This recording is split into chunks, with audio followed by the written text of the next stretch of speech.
Perhatikan baik-baik gambar-gambar ini. Anda sedang melihat rekaman inframerah dari sebuah drone Ukraina yang sedang terbang jauh di dalam wilayah Rusia. Sekarang perhatikan saat kamera mendekat. Apakah Anda melihat titik-titik gelap yang tersebar di badan pesawat, di sayap-sayapnya? Itu adalah lubang. Puluhan lubang. Drone itu telah ditembak. Drone itu terkena tembakan. Tidak bisa dipastikan apakah itu tembakan dari senjata anti pesawat, seorang tentara Rusia di darat yang menembakkan senapan ke atas, atau keduanya. Tapi yang terpenting adalah sebagai berikut. Seharusnya drone itu jatuh. Kebanyakan drone di dunia pasti akan jatuh. Yang ini tidak, dan dia terus terbang, lurus, stabil. Seolah-olah lubang-lubang itu sama sekali tidak berarti apa-apa. Ini benar-benar tidak masuk akal. Ini adalah jenis gambar yang kamu tonton 2-3 kali berturut-turut, mencoba memahami apa yang sedang kamu lihat. Karena sesuatu seperti itu, menurut manual angkatan udara manapun di dunia, seharusnya sudah hancur berkeping-keping di tanah. Tapi tidak, itu sedang terbang.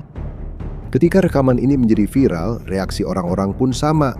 Komentar pun bermunculan. Itu benar-benar monster.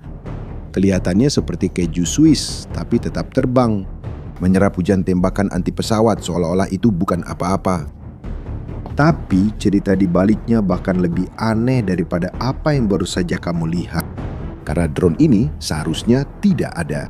Dan untuk memahami bagaimana drone ini bisa ada dan mengapa dia bisa melakukan apa yang dia lakukan, kita harus mengajukan sebuah pertanyaan yang tidak nyaman. Pertanyaan yang hanya sedikit analis militer barat mau jawab terang-terangan. Bagaimana jika keunggulan dalam perang modern tidak lagi dimiliki oleh pihak yang lebih kaya? Drone ini punya namanya E-300 Enterprise. Dan disinilah bagian yang tidak diduga siapapun dimulai. Karena E-300 tidak dirancang oleh raksasa industri militer. Bukan berasal dari pusat penelitian rahasia. Bukan juga lahir dari program pemerintah Ukraina dengan investasi miliaran dolar. Itu dibangun oleh Aerodrone, sebuah perusahaan kecil yang didirikan pada 2018. Dan sebelum perang, Aerodrone tidak membuat senjata, tidak membuat peralatan militer, bahkan tidak membuat drone pengintai. Aerodrone membuat drone pertanian. Drone seperti itu digunakan untuk menyemprotkan pestisida di ladang. Itu adalah perusahaan yang begitu tidak dikenal sehingga sangat sedikit orang di Ukraina yang tahu bahwa perusahaan itu ada. Produk-produknya sendiri tidak memiliki pasar, baik di dalam negeri maupun di luar negeri. Dan perusahaan kecil yang terlupakan dan tidak diperhatikan inilah yang akhirnya membangun salah satu drone paling tangguh dan paling berbahaya di seluruh perang ini. Tapi ada bagian yang bahkan lebih luar biasa, karena E-300 tidak dirancang dari awal. Sebenarnya itu adalah sebuah adaptasi. Dasarnya adalah sebuah pesawat sipil kecil yang disebut Sky Ranger Swift. Sebuah pesawat ultra ringan olahraga, jenis pesawat yang biasa digunakan oleh pilot amatir untuk terbang di akhir pekan. Orang-orang Ukraina mengambil sebuah pesawat kecil rekreasi, membuatnya tanpa pilot, memasang banyak perangkat elektronik, mengisinya dengan bahan peledak, lalu menerbangkannya sejauh 1.700 km ke dalam wilayah Rusia. Untuk memahami mengapa hal ini terjadi, kita harus kembali ke awal perang. Pada bulan Februari 2022, ketika Rusia menginvasi Ukraina, orang-orang Ukraina menghadapi masalah yang sangat besar. Mereka tidak memiliki cara untuk menyerang jauh ke dalam wilayah Rusia. Ukraina memiliki artileri, memiliki rudal jarak pendek, memiliki drone taktis untuk digunakan di garis depan. Tetapi, untuk menyerang target ratusan atau ribuan kilometer di dalam wilayah Rusia, mereka hampir tidak punya apa-apa. Sekutu Barat memiliki rudal jarak jauh yang bisa melakukan tugas itu, tetapi mereka menolak untuk memberikan senjata-senjata tersebut. Dan ketika akhirnya mereka memberikan, penggunaannya dibatasi. Tidak boleh menyerang di dalam Rusia, tidak boleh menargetkan ini, tidak boleh menargetkan itu. Ukraina sedang diserang oleh negara sebesar satu benua, dengan target-target terpentingnya terlindungi oleh jarak ribuan kilometer, dan dilarang membalas di tempat yang paling menyakitkan. Jadi, solusinya harus datang dari dalam. Dan di kekosongan itulah Aerodrone masuk. Perusahaan ini tidak memulai dari nol. Sejak 2015, mereka telah mengembangkan drone dengan kapasitas angkut yang signifikan. Awalnya untuk pertanian, kemudian untuk pengiriman sipil.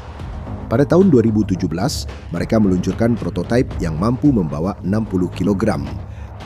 Dan pengalaman ini, bertahun-tahun sebelum siapapun memikirkan perang, ternyata menjadi aset paling berharga yang dimiliki perusahaan itu. Karena membawa 60 kg pestisida secara teknis tidak jauh berbeda dengan membawa 60 kg bahan peledak. Ketika perang dimulai, Aerodrone mengambil apa yang sudah mereka kuasai dan mengembangkannya. Mereka mengambil pesawat ultra ringan Sky Ranger Swift, memperkuat strukturnya agar bisa menahan beban lebih berat, memasang tangki bahan bakar tambahan untuk memperluas jangkauan, dan memasang semua yang dibutuhkan pesawat itu agar bisa terbang sendiri. Kontrol jarak jauh melalui satelit, navigasi otonom, transmisi data secara real-time. Hasilnya adalah E300 Enterprise, kapasitas angkut hingga 300 kg. Daya tahan terbang 8 hingga 12 jam di udara. Kecepatan jelajahnya tergolong rendah, 130 km per jam. Jangkauan resmi antara 800 hingga 1.500 km. Dan dengan muatan yang dikurangi dalam misi sekali jalan, ada laporan penerbangan yang mencapai hampir 3.000 km. Sebagai konteks, itu adalah jangkauan yang lebih jauh daripada banyak rudal jelajah barat.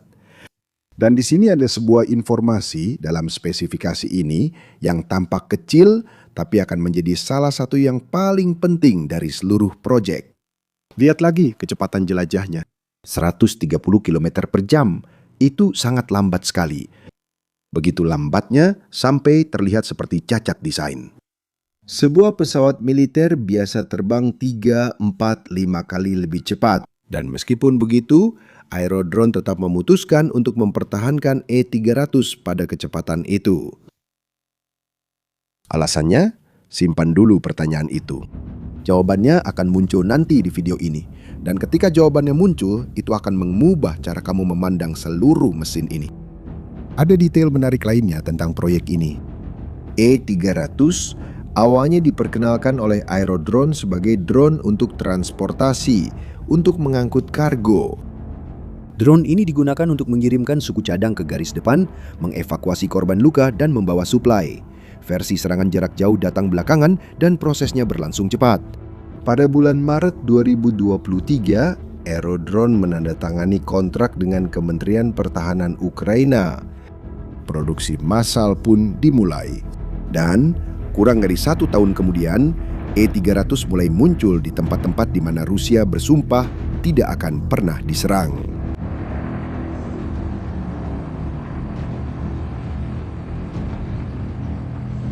2 April 2024, Tataristan, Rusia, 1.300 km dari perbatasan Ukraina.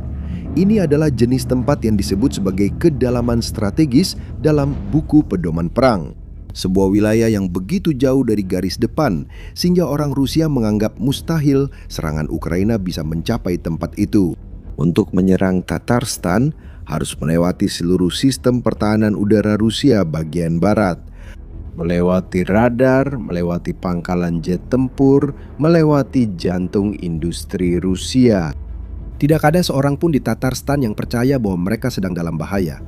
Dan tepat di Tatarstan, di kota Yelabuga, di dalam area yang dikenal sebagai zona ekonomi khusus Yelabuga, Rusia telah membangun sesuatu yang sangat berharga untuk mesin perangnya, sebuah pabrik drone. Bukan sembarang pabrik, pabrik utamanya. Di sanalah Rusia mulai merakit drone Shahed 136 dalam skala industri, yang oleh Rusia diganti namanya menjadi Geran 2, yang diluncurkan setiap malam ke kota-kota Ukraina. Drone-drone itu yang berdengung seperti skuter dan menabrak gedung-gedung tempat tinggal, pembangkit listrik, serta rumah sakit. Pabrik Yelabuga adalah roda penggerak utama dari mesin ini. Pada pagi hari tanggal 2 April itu, sekitar pukul 6, semuanya berubah. Kamera keamanan dan warga setempat merekam apa yang terjadi. Sesuatu muncul di langit Yelabuga. Itu bukan sebuah misil. Itu bukan sebuah pesawat tempur. Itu adalah sebuah pesawat kecil, terbang sendirian, rendah, pelan. Siapapun yang melihat dari jauh mengira itu adalah sebuah ultralight yang tersesat. Mungkin masalah rute, tapi bukan. Itu adalah drone Ukraina tanpa pilot dengan rute langsung. Terbang selama berjam-jam hampir lurus melintasi seluruh wilayah Rusia Barat tanpa dicegat. Dan dalam hitungan detik menukik ke kompleks pabrik. Ledakannya cukup besar untuk terdengar di seluruh kota.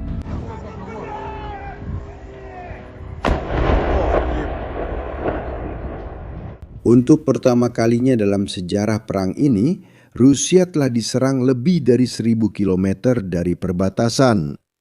Dan itu bukan oleh rudal jelajah dari barat, bukan oleh senjata mahal, canggih, atau impor. Itu disebabkan oleh sesuatu yang bagi pengamat biasa tampak seperti pesawat kecil rekreasi. Operasi itu diklaim oleh intelijen militer Ukraina. Dan pemerintah Ukraina dengan tegas menyampaikan satu hal khusus. Tidak ada senjata barat yang digunakan. Semuanya buatan dalam negeri, teknologi Ukraina, termasuk drone yang terbang sejauh 1.300 km. Drone itu adalah pesawat ultraringan sipil yang diubah menjadi senjata. Beberapa analisis sumber terbuka menilainya cocok dengan E-300 Enterprise. Analisis lain menyebutkan bahwa itu adalah model serupa yang berbasis pada Aeroprek A-22. Bagaimanapun juga, ini menandai pertama kalinya jenis platform seperti ini, pesawat sipil yang dimodifikasi menjadi senjata jarak jauh, berhasil mengenai target jauh di dalam wilayah Rusia. Dan E-300 akan menjadi contoh paling terkenal dari kategori baru ini. Serangan ke Yelabuga hanyalah permulaan. Dalam beberapa minggu berikutnya, Rusia menyadari bahwa tempat perlindungannya telah berakhir. E-300 serta drone jarak jauh Ukraina lainnya yang muncul setelahnya mulai mencapai tempat-tempat yang semakin jauh di wilayah Rusia. Pabrik Yelabuga yang sebelumnya dianggap tak tersentuh, kini menjadi sasaran berulang. Pabrik itu kembali diserang pada Mei 2025 dan lagi pada Juni 2025. Kapasitas produksi Shahed Rusia yang seharusnya mencapai 8.000 unit per tahun mulai mengalami gangguan secara teratur. Namun, serangan yang paling mengejutkan para analis militer masih akan terjadi. Pada tahun 2025, drone Ukraina tipe pesawat lepas landas dari Ukraina menuju timur melintasi perbatasan Rusia, menempuh ratusan kilometer jauh ke pedalaman Rusia, melewati daerah-daerah di mana orang Rusia bersumpah pertahanan udaranya dianggap tak tertembus, dan terus terbang. Ketika akhirnya mereka menukik ke sasaran, mereka telah terbang sekitar 1.500 km, salah satu penetrasi terdalam yang pernah tercatat di wilayah Rusia. Sasarannya adalah Gazprom Neftekhim Salafat, sebuah kompleks petrokimia raksasa di Bashkortostan, sebuah wilayah di kaki pegunungan Ural di ujung wilayah Eropa Rusia. Tempat yang tidak pernah dibayangkan oleh analis militer manapun bisa dijangkau oleh drone Ukraina. Analisis Rusia mengaitkan serangan ini dan serangan jarak jauh lainnya secara khusus dengan E-300 Enterprise, dengan beberapa laporan memperkirakan penerbangan sekitar 1.700 km dalam beberapa misi. Dan ingat pertanyaan yang tadi masih belum terjawab? Tentang kenapa aerodrone bersikeras dengan kecepatan jelajah yang begitu lambat, yaitu 130 km per jam. Di sini, itulah jawabannya. Sebagian besar radar pertahanan udara modern adalah tipe Doppler. Radar ini bekerja dengan mengukur perubahan frekuensi yang dipantulkan oleh target yang bergerak. Semakin cepat targetnya, semakin jelas tanda yang terlihat di radar. Namun, ada batas bawahnya. Ketika sesuatu terbang terlalu lambat, radar cenderung memfilternya sebagai gangguan, seperti burung, seperti daun yang terbawa angin, seperti tidak ada apa-apa. E-300 memanfaatkan hal ini. Ia terbang tepat pada rentang kecepatan yang membingungkan radar. Ini hampir seperti jejak hantu. Sesuatu yang ada di sana tetapi sistem deteksi telah diprogram untuk mengabaikannya. Kelembatan E-300 bukanlah cacat, melainkan sebuah keunggulan. Reaksi Rusia yang akhirnya menyadari hal ini adalah mencoba beradaptasi. Pada bulan Oktober 2025, sumber-sumber Ukraina mulai melaporkan adanya perubahan dalam perilaku Rusia. Drone pencegat kecil yang dirancang khusus untuk memburu drone Ukraina jarak jauh mulai bermunculan di wilayah udara Rusia. Orang-orang Rusia telah memahami bahwa rudal mahal dan sistem pertahanan udara konvensional tidak berguna melawan pesawat yang terbang rendah dan lambat, dan biayanya hanya sebagian kecil dari itu. Solusi dari Rusia sederhana, membuat drone sendiri untuk menembak jatuh drone Ukraina. Dan disitulah gambar-gambar dari awal video ini kembali muncul. Ingat, drone yang penuh lubang itu terbang jauh ke dalam wilayah Rusia. Itu adalah E-300. Dan kamera inframerah yang merekam pendekatan itu bukan milik tim pertahanan udara konvensional, melainkan kamera yang terpasang di drone pencegat Rusia. Memburu E-300 di langit, menembakkan rentetan demi rentetan ke arahnya, dan meskipun sudah puluhan kali terkena, tetap tidak bisa menjatuhkannya. Inilah monster yang membuat Rusia harus membangun respons baru untuk mencoba memburunya dan masih belum berhasil.